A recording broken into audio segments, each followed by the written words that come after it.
Hello students, তোমালোকৰ বিয়ানিঙৰ এটা খুব ইম্পৰ্টেণ্ট কোৱেশ্চন যেটো পৰীক্ষাত আহিব পাৰে ফাইনেলত আৰু এইটো টেষ্টৰ কোৱেশ্চন হয়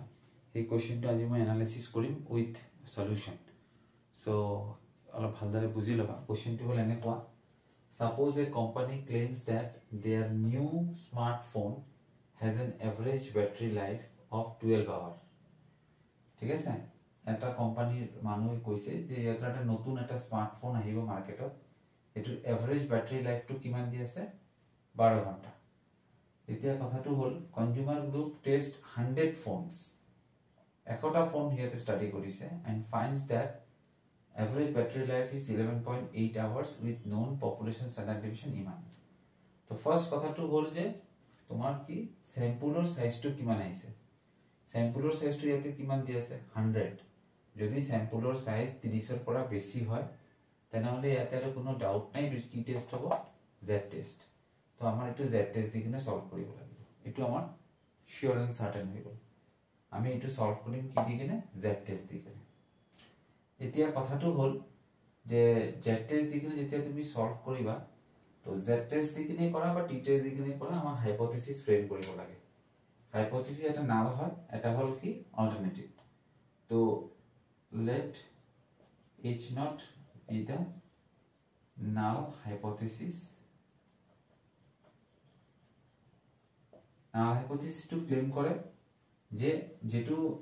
average battery life আছে এটো কিমান 12 hours মানে claim যেটো claim কৰিছে এটো true বুলি কিনে ধৰিলা মানে H naught such that mu equals to 12 it is a mu মানে কি দিলে mu মানে হল population or average তো population or average কিমান দি আছে 12 এটো population হয় population মানে গোটেইখিনি suppose a company claims that their new new smartphone তো বহুত হ'ব তার ভিতৰৰ পৰা ই কৈছে যে কিমান ব্যাটাৰি লাইফটো কিমান ধৰি দিছে 12 আৱাৰ যেহেতু এটো এভাৰেজ কৈছে এভাৰেজ মানে মিন হয় তো মিন population or mean is denoted by mu তো mu equals to কিমান দি আছে 12 এটো ক্লিয়ার হৈ গল আৰু এটা হয় let h1 be the alternative hypothesis h0 mu sorry h1 mu not equal to কিমান 12 মানে এজনে কৈ আছে যে যেটো ইয়াতে ক্লেম কৰিছিল এটো ফ্যাক্ট হয় আৰু এটা কৰি আছে যে যেটো ইয়াতে ক্লেম কৰিছিল এটো কি ৰং এতিয়া যেহেতু জেড টেষ্টৰ ফৰ্ম মানে প্ৰ্যাকটিক্যাল হয় তো জেড টেষ্টৰ ফৰ্মুলাটো আমাৰ কি আছিল সিঙ্গেল পপুলেশন মিনৰ ইয়াতে কৰি আছে z equals to x bar minus mu divided by কিমান sigma ওকে এতিয়া x bar মানে হল স্যাম্পলৰ মিন তাৰমানে স্যাম্পল তুমি কিমান লৈছা 100 আৰু ইয়াৰ এভাৰেজ মানে মিন কিমান পাইছা 11.2 তো তেনেহলে এতে x bar ৰ ঠাইত 11.8 আৰু মিউ আমি অলৰেডি পাইছো কিমান 12 আৰু তলত লিখা আছে এটো সিগমা মানে হল কি স্ট্যান্ডার্ড ডেভিয়েশন কিমান দি আছে 0.5 ক্লিয়ার হৈছে ওকে এখিনি তোমালোকৰ ইনফৰমেশনৰ পৰা মই লৈছো ঠিক আছে এতিয়া তোমাৰ উচিত আছে এতিয়া এটো মই সলভ কৰিম এটো ইয়াতনে কৰি আছো z equals to 11.8 minus 12 divided by 5 কৰিলে কিমান আহে এটো ক্যালকুলেশনটো কৰি লম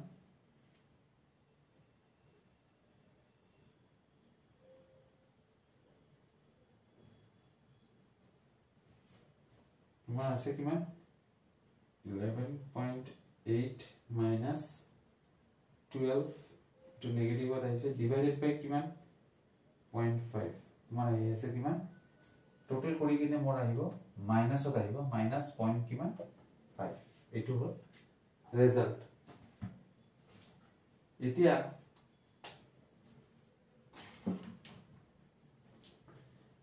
ক্যালকুলেশন কৰাৰ পিছত তোমাৰ ভ্যালুটো কিমান আহিছে মাইনাস পইণ্ট কিমান 5 এটো নেগেটিভত আছে তো এইটো কি কৰিবা both side এনেকা মডুলাস লৈ লবা নেগেটিভ থাকিলেই কৰিবা নহলে নালাগে -0.5 এইটো কনভার্ট হৈ কিনে 0.5 হৈ যাব পজিটিভ 0.5 যদি এইটো প্লাসত আহে তেনেহলে প্ৰবলেম নাই প্লাসত থাকিলে প্লাসে থাকিব অকল নেগেটিভ থাকিলে এনেকা কনভাৰ্ট কৰি লবা ঠিক আছে এতিয়া এইটো z ৰ ভ্যালুটো তুমি কিমান পালা 0.5 এতিয়া আমি এটো হৈ যোৱাৰ পিছত তলত লিখিম conclusion the calculated value of z is কিমান পাইছো 0.5 which is less than এই যে tabulated value এটা দিয়া থাকিব ব্র্যাকেটের ভিতৰত কিমান দিয়া আছে 1.96 তো 1.96 এৰ লগত এটো কম্পেয়াৰ কৰিলে এটো সৰু হয় which is less than the tabulated value at 5% level of significance okay যেহেতু এটো tabulated value পৰা কম আহিছে তেতিয়া হলে তুমি হাইপোথিসিস যেটো নাল আছে এটো অ্যাকসেপ্ট কৰিবা যদি এটো ডাঙৰ আহিলে হয় এটো লগত এটো কম্পেয়াৰ কৰাৰ পিছত ধৰিলো আহিছে 1.2 পইণ্ট সামথিং তেনেহলে এটো কি হ'ব ৰিজেক্ট হ'ব কোনটো ৰিজেক্ট হবে নাল হাইপোথিসিস টু ৰিজেক্ট হবে যদি টেবুলেটেড ক্যালকুলেটেড ভ্যালু টেবুলেটেড ভ্যালুৰ পৰা সৰু হয় নাল হাইপোথিসিস অ্যাকসেপ্ট হ'ব যদি ক্যালকুলেটেড ভ্যালু আৰু টেবুলেটেড ভ্যালুৰ পৰা ডাঙৰ হয় তেনে হলে সৰু হলে এটো অ্যাকসেপ্ট হ'ব আৰু ডাঙৰ হলে এটো অ্যাকসেপ্ট হ'ব বেসিকলি কথা তো ইয়াতে সৰু আহিছে তো মই কোনটো অ্যাকসেপ্ট কৰিম নাল hypothesis so the calculated value of z is which is less than the tabulated value at 5% level say hence we accept null hypothesis and reject ki hobo alternative hypothesis therefore our null hypothesis ami ki ধৰিছিলো mu equal to কিমান মানে ইয়াৰ claim to কি right correct এটো answer simple মই আকৌ একবাৰ repeat কৰি আছো কোৱেশ্চনটো তোমালোকে চাগে আছে তোমালোকৰ লগত স্ক্ৰিনশ্বট তোমালোকে ডেফিনেটলি লৈছা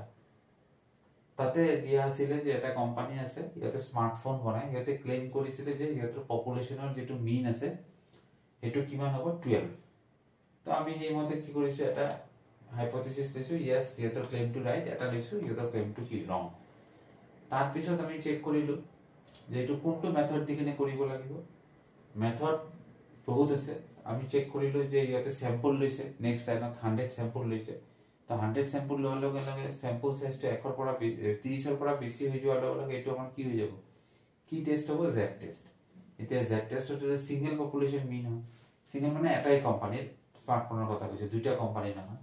এটাই কোম্পানি কৈছে তেনেহলে ইয়াৰ সিঙ্গেল পপুলেশন হলে ফর্মুলাটো কি আছে z = x bar - mu divided by কি সিগমা এতে এতে x bar কি বস্তু x bar মানে হল মিন কার মিন স্যাম্পলৰ মিন স্যাম্পলৰ মিনটো কিমান দি আছে 11.8 কোশ্চেনটো পাই যাবা তোমালোকে মানে 100 যে স্যাম্পল লৈছে তাৰ মিন 11.8 লিখা হৈছে mu তো already know about mu equals to how much 12 আৰু সিগমা মানে আমাৰ দিয়া আছে কিমান কোশ্চেনত দিয়া আছে চাগে 0.5 তো এটো 0.5 লিখিলো ক্যালকুলেশন তো ঠিক আছে তো আমি একবার চেক করে দিয়েছি ঠিক আছে স্ট্যান্ডার্ড ডিভিশন 3 তাহলে তোমার x bar এর ভ্যালু আছে 11.8 minus 12 এটো আহিল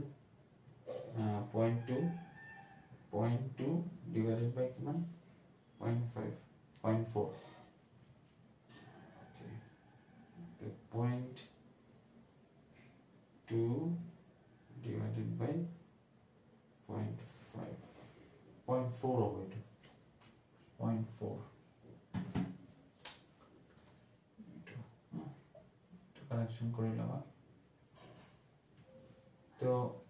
এটো 0.4 তো এটো ক্যালকুলেশন করার পিছত এটো তোমার রেজাল্টটো আহিল কিমান নেগেটিভ হইব কারণ কি এটো 12 টু ডাঙৰ হয় তো এইটো নেগেটিভত আহিছে 0.4 যেহেতু এইটো নেগেটিভত আহিছে তো তুমি মডুলাস কৰি লবা মডুলাসৰ কাম এটোৱে to converted negative into positive positive থাকিলে মডুলাস কৰিব নালাগে তো এইটো কনভাৰ্ট কৰি কিনে পজিটিভ কৰি এতিয়া আমি কনক্লুজন লিখিলো the calculated value of z is কিমান 0.4 which is less than the tabulated value at 5% level of significance tabulated value to কিমান আছে আমাৰ 1.96 স্যাৰ আপুনি কোৰ পৰা পালে এটো কোৱেশ্চন পেপাৰত দিয়া থাকিব 1.96 আৰু at 5% কৈছে তো 5% 1% কলে 1% ভ্যালু দিয়া থাকিব তো যেহেতু এটো 0.4 আছে আৰু tabulated value to দিয়া আছে কিমান 1.96 তো কম্পেয়াৰ কৰাৰ পিছত আমি গম পালো যে z ৰ ভ্যালুটো tabulated value পৰা কম so that's the reason that we need to যেহেতু কম আইছে আমি অ্যাকসেপ্ট কৰিম কি নাল হাইপোথিসিস আৰু ৰিজেক্ট কৰিম কি অল্টাৰনেটিভ হাইপোথিসিস তো देयरफॉर তোমাৰ মানে অল্টাৰনেটিভ হাইপোথিসিস ৰিজেক্ট হৈ গল ৰিজেক্ট হোৱাৰ লগে লগে আমাৰ মিউ ভ্যালুটো আমি কি 12 বুলি কিনে ধৰিব পাৰো বুজি পাইছা so this is the answer of this particular question মই ভাবো যে কোশ্চেনটো তোমালোকে সবে বুজি পাইছা আৰু পৰীক্ষাত যদি আহে সেশনাল বা ফাইনালত তোমালোকে এটো পাৰিবা কৰিব এইখিনি কৈ কিনে আজি এই ক্লাছটো মই বন্ধ কৰিলো আৰু ইয়াৰ পিছত মই এনেকুৱা শৰ্টস ভিডিও বিলাক বনাই থাকিম অন BRM তোমালোকে এইবিলাক চাবা it will be very much fruitful for all of you next এটা মই প্ৰজেক্ট ৰিলেটেড ভিডিও বনাম হেতু স্টাডি কৰিলে তোমালোকৰ প্ৰজেক্টৰ কোৱেৰি বিলাক আৰু ক্লিয়াৰ হৈ যাব তাৰ পিছত যিবিলাক এক্সামৰ কাৰণে যিবিলাক ইম্পৰ্টেন্ট থাকে এইখিনি মই আলোচনা কৰিম এইখিনি কৈ কিনে এইটো ভিডিও মই কমপ্লিট কৰিলো I hope that all of you enjoy this short session of the video and এই কোশ্চেনটা ভালদৰে কৰিবা with this I'm going to wrapping up this particular session thank you